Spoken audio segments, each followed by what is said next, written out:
Welcome back to Overkill Reviews. Well, we took most of the summer off, but we're back with a big fall metal release, and that's Opeth's Sorceress, released today on Nuclear Blast Entertainment and on the band's brand new imprint called Moder Bolaget Records.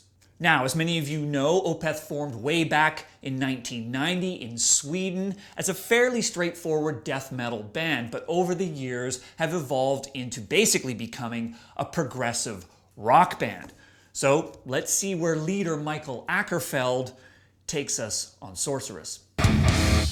The album's intro track is called Persephone, and right off the bat, we're starting in some fairly mellow, folky territory.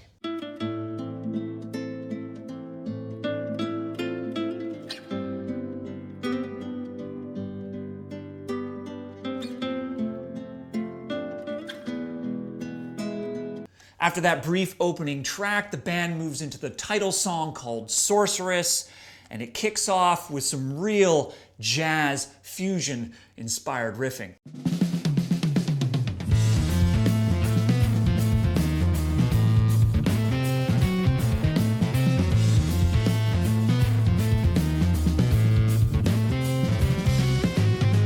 So over the last few albums, with Heritage and Pale Communion, this kind of sound is becoming more and more familiar to fans, and Opeth, really going for kind of a Chick Corea, Herbie Hancock, Return to Forever kind of sound.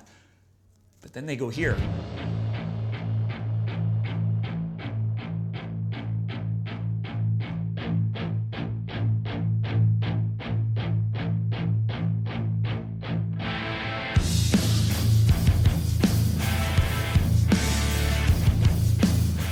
I love that transition there. It's something that Opeth has got really good at over the years, is these severe gear changes between the prog and the metal. Love it how single guitar goes to double guitar and then the drums come in on an offbeat. And then we get the first taste of vocals on the album.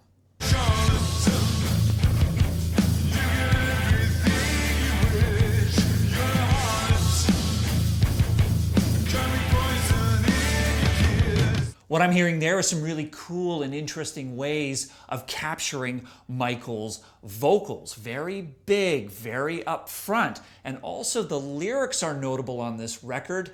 Dare I say, it's a love record. He sings there, "You are a charlatan and you get everything you wish. You are a harlot that carries poison in your kiss." This isn't about romance. This is about love lost and the pain of love. Next song. The next track I want to dig into is called Chrysalis, and for the fans of the more older, heavier Opeth, you'll be happy with this.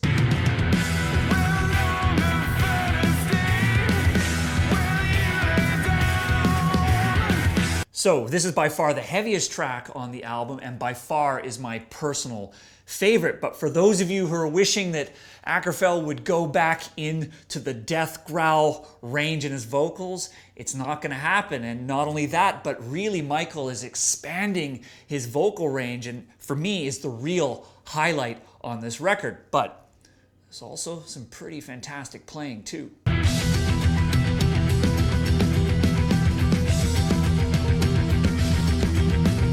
This part here, I think, is really representing Opeth at its strongest. They've really found the way to combine those 60s and 70s prog sounds with Svalberg on keys, really becoming part of the songwriting mix, and of course, that familiar heavy crunch of the guitars. So, let's move to the last song. The last song I want to talk about is called Strange Brew, and it really lives up to its name, the band experimenting in all sorts of directions on this track, starting with something very cinematic. Left to walk through the park.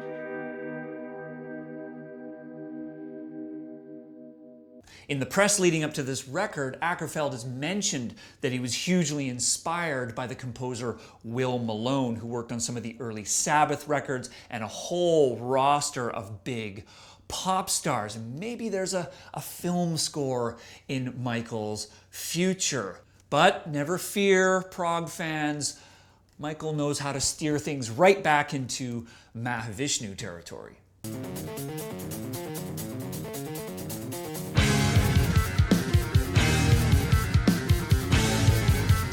And then later in the track, the band takes us back to what really I think has become kind of the sweet spot for Opeth, where you've got these sort of jagged, crunchy, open riffs combined with Michael's soaring vocals. Check it out. There is a voice surrounding me. No sound under the black. Why can't I see? So, Michael and the boys have taken us a lot of different places on Sorceress, and we got to make sense of it all. So, let's go to the verdict.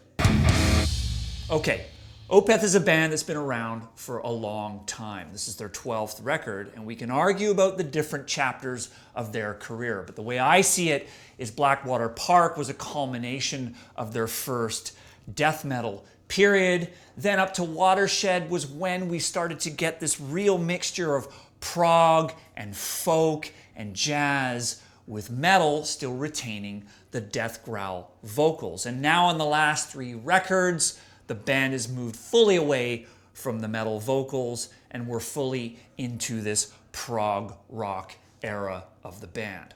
For me, Sorceress is a sensational album, and this is a sensational band. The playing is spectacular. The songwriting continues to progress from album to album. The talents of the band are almost unmatched in metal, and I would even argue that Åkerfeldt is one of the finest talents in all of music. Now, believe me, I love Blackwater Park. I loved Still Life. I love the pure death metal of Opeth, but frankly, I can't find another band that's been able to move beyond their roots, yet still retain integrity and a unique sound. So I'm gonna shut up. 4.5 skulls out of 5 on Overkill Reviews.